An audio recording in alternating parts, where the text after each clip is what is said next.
Hello, welcome to the channel. Enjoy listening to this story and share with me what you think about it. Listen to the end and you'll hear something interesting. Brittany's heart sank with sorrow as she stood by Mrs. Becker's side in the hospital room. The weight of the tragic news had proven too much for the grieving mother, causing her to faint upon hearing of her daughter Natalie's untimely death. Brittany silently blamed herself for what had happened. Dylan, who had rushed Mrs. Becker to the hospital, stood nearby, his face etched with worry. Brittany's heart boiled with anger and resentments. She wanted to scold him, but decided that this was not the right place. They were both grieving. She just lost her best friend, and he just lost his wife, too. Even though he knew he didn't really feel remorse, and would most definitely be happy to run into the loving arms of his mistress, his face said otherwise. As the doctor entered the room, Brittany's attention shifted to the medical professional, eager for any news or updates regarding Mrs. Becker's condition. The doctor's face carried the weight of delivering difficult news, and Brittany braced herself for the report. "I'm afraid Mrs. Becker has suffered a partial stroke," the doctor began softly. "It seems the overwhelming shock and grief triggered this medical event. The stroke has affected the mobility in her legs, and it's unlikely she will be able to use them again." A mix of emotions flooded the room. Grief, shock, and a sense of loss hung heavily in the air. Dylan's eyes welled up with tears, while Brittany's heart went out to Mrs. Becker, fully understanding the devastating impact this would have on her life. "Dylan, I hope you're happy now," Brittany said, and stormed out of the ward. Brittany stood at the hospital's reception, a heavy burden of sorrow draped over her shoulders. Her heart ached with guilt, feeling as though she alone was responsible for the tragic sequence of events that had unfolded. She blamed herself for Natalie's untimely death, convinced that her own innocent advice to her to go on a vacation trip had led to the accident that claimed her friend's life. As she replayed memories of their last time together in her mind, Brittany's eyes filled with tears. She could still hear Natalie's laughter and cries that afternoon when she came to her place and poured out her heart to her. Never in her wildest dreams did she imagine the heartbreaking turn of events that followed. How could such a sweet girl die so young? The weight of guilt pressed down upon her chest, making it difficult to breathe. Brittany wrestled with the haunting question of "what if?" that echoed in her mind, tormenting her very being. If only she hadn't asked Natalie to go in her place, perhaps things would have turned out differently. She carried the immense burden of self-blame, her spirit broken and her hope shattered. But the pain didn't end there. Mrs. Becker, being hospitalized due to a stroke. The shock and grief had struck her so hard that her legs were no longer mobile, leaving her confined to a wheelchair for the rest of her days. This cruel twist of fate only deepened Brittany's sense of responsibility and remorse, as she believed her actions had triggered this devastating event. As Brittany thought about Mrs. Becker lying in that hospital bed, her heart felt heavy.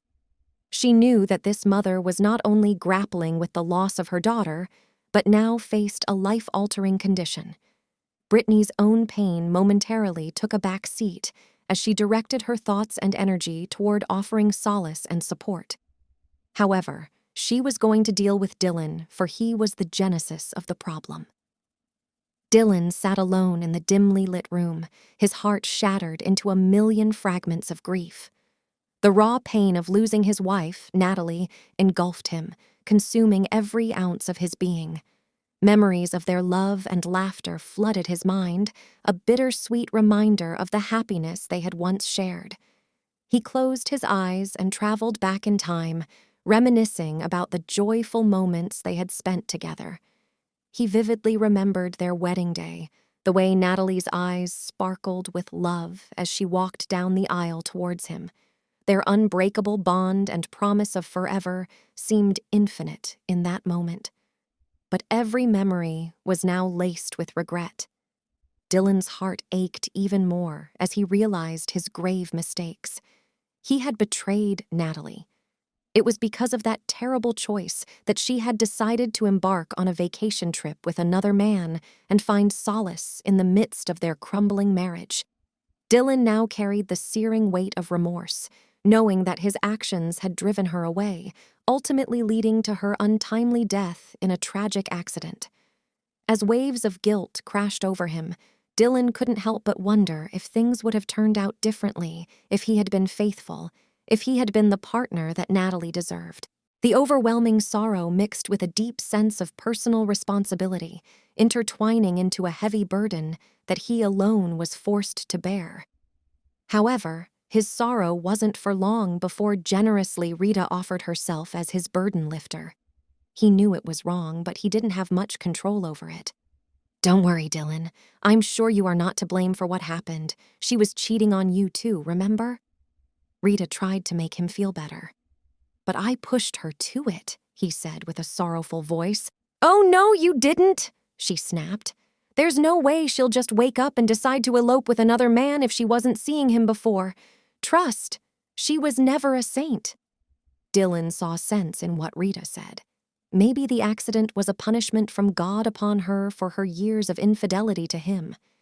And if that be it, why then should he grieve and blame himself for her death? Dylan embraced Rita and thanked her for standing by him. "You're welcome, sweetie. And I've talked to our boss on your behalf. He's promoting you to assistant manager in our branch in Dallas." "For real?" Dylan asked. "Sure, Dylan. You know I will do anything for you. I just feel you need a new environment, and just maybe we could settle down together there." "True. But how about Mrs. Becker? I can't leave her by herself, especially now." Rita frowned. "Well, her daughter to whom you were married is dead. You owe her nothing. We'll take her to the Home of Mercy in San Antonio. They'll take good care of her there, and you can always check up on her anything you feel like," she said, and he nodded thoughtfully in agreement. Mrs. Becker sat on a wheelchair, her eyes red and puffy from days spent crying. She clutched a framed photograph of her daughter tightly.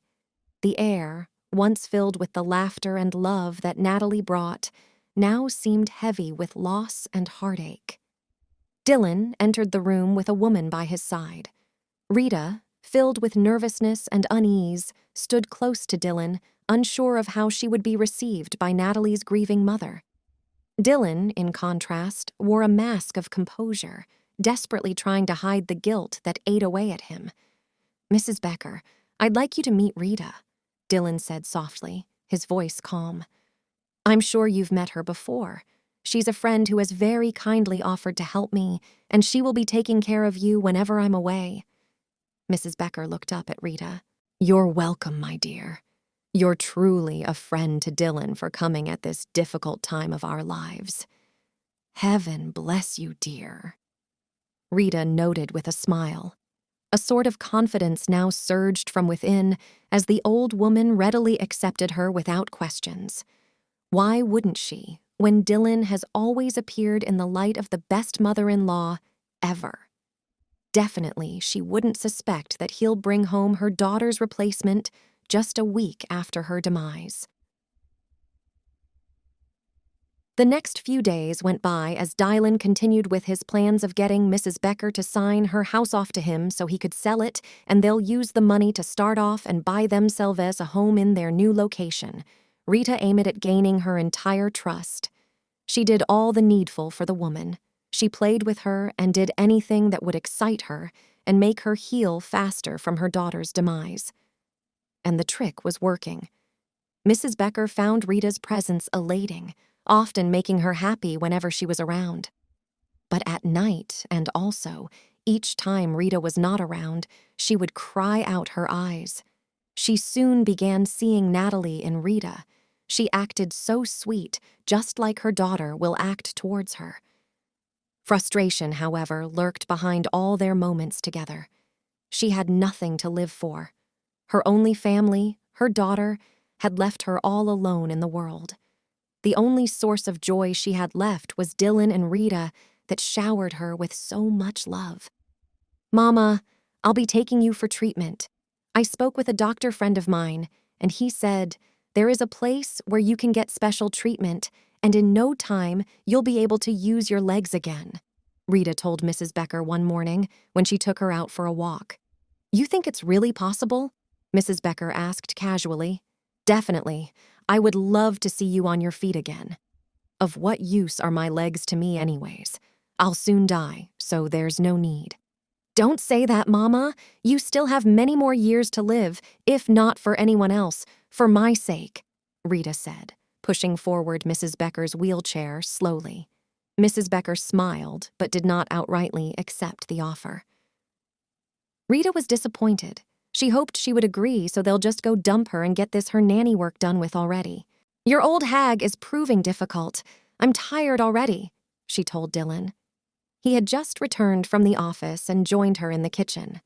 "Sorry, honey. We must do this if everything must go smoothly.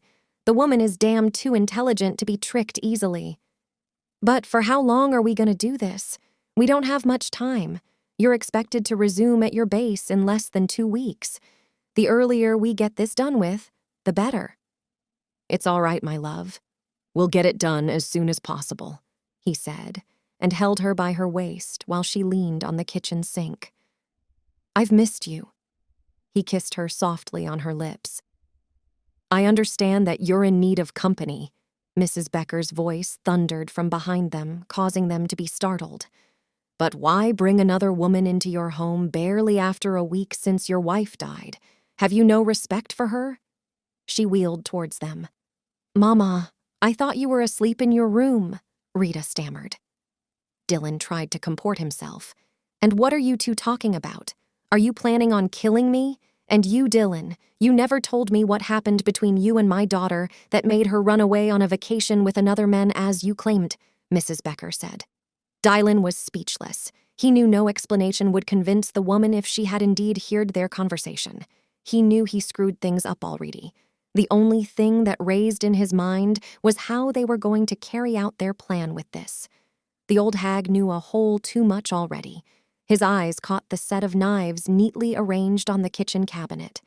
He heard a voice tell him, "Why not make use of one of those?